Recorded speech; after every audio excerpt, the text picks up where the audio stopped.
भारत के ऐसे राष्ट्र संत जिन्होंने योग की पहली बार पूरे विश्व को जो पहचान दिलाई, ऐसे महानायक महायोगी स्वामी विवेकानंद की संदेश यात्रा जो 19 नवंबर को भारत के उपराष्ट्रपति महोदय ने खेतड़ी से उसका शुभारंभ किया और विभिन्न राजस्थान के जिलों से होती हुई ये 33 दिन में ये यात्रा पूरे राजस्थान को कवर करेगी। विवेकानंद केंद्र कन्याकुमारी के 50 वर्ष पूरे होने पर यह यात्रा स्वामी जी की उन स्मृतियों के बीच में से उन सारे हीरो को फिर से निकालकर राजस्थान की जनता, राजस्थान के गौरवशाली इतिहास से जोड़कर राजस्थान के शूरवीरों के साथ एक ऐसा पराक्रम इस यात्रा के माध्यम से बताने की कोशिश है कि जिसमें राजस्थान की ये पगड़ी स्वामी विवेकानंद के मस्तक पर जो सज रही है वो राजस्थान का गौरव है कि वो पगड़ी स्वामी विवेकानंद पर है और विवेकानंद की पहचान के रूप में आज हम उस पगड़ी और उस वेश को हम देखते हैं। व्यक्ति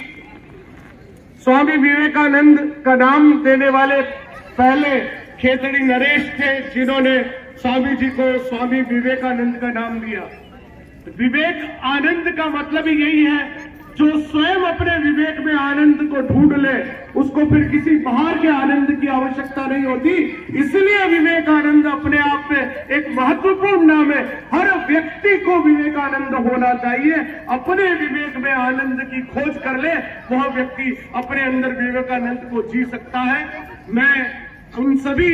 महानुभावों का जो इस यात्रा में एक समर्पित भाव से त्याग और तपस्या की मूर्त बनकर अपने परिवार को छोड़कर और ऐसे कठिन दौर में जहां कई बार आराम नहीं मिलता है, कई बार अच्छा भोजन नहीं मिलता है, कई बार व्यवस्थाएं ठीक नहीं मिलती, ऐसे में हम फिर भी उस यात्रा को इस देश के लिए, राष्ट्र के लोगों को, देश हमें देता है सब कुछ, हम भी तो कुछ देना सीखे, इसी भाव को लेकर यह यात्रा निकल रही है। और आज यहाँ आलोक संस्थान के प्रांगण में मैं आप लोगों से एक निवेदन करना चाहता हूं कि भारतवर्ष के इस महान संत को आलोक संस्थान ने आदर्श के रूप में स्वीकार किया और हमारे भारत के उपराष्ट्रपति माननीय भैरव सिंह जी शेखावत ने यहाँ हमारे विद्यालय परिसर में स्वामी विवेकानंद की मूर्ति का अनावरण किया। हमने उनको आदर्श पुरुष माना है और जो मेरा सौभाग्य ये रहा कि मैं विवेकानंद केंद्र कन्याकुमारी से जुड़ा और पिछली बार जब भारत परिक्रमा थी उसके संयोजक के नाते मैंने इस विवेकानंद का कार्य किया, इसलिए विवेकानंद तो हमारी रग रग में समाये हुए हैं। मैं नागदंडी आश्रम जो विवेकानंद केंद्र कन्याकुमारी का है, उस नागदंडी आश्रम में 21 दिन तक योग शिविर भी मैंने वहां पर किया और मुझे सौभाग्य मिला कि विवेकानंद केंद्र कन्याकुमारी के जितने लोग थे, उस दुर्भाग्य ये रहा कि उस समय जिस समय ये हमने इस कैंप को शुरू किया उसके ठीक कुछ पहले माननीय एकनाथ जी राणाडे का देहावसान हो गया। एकनाथ जी राणाडे जैसे एक संत व्यक्तित्व ने जिस समय विषम परिस्थितियों में जो सरकार कम्युनिस्ट और कांग्रेस की सरकारें होते हुए भी उन्होंने विवेकानंद के उस संकल्प को जो स्वामी जी ने उस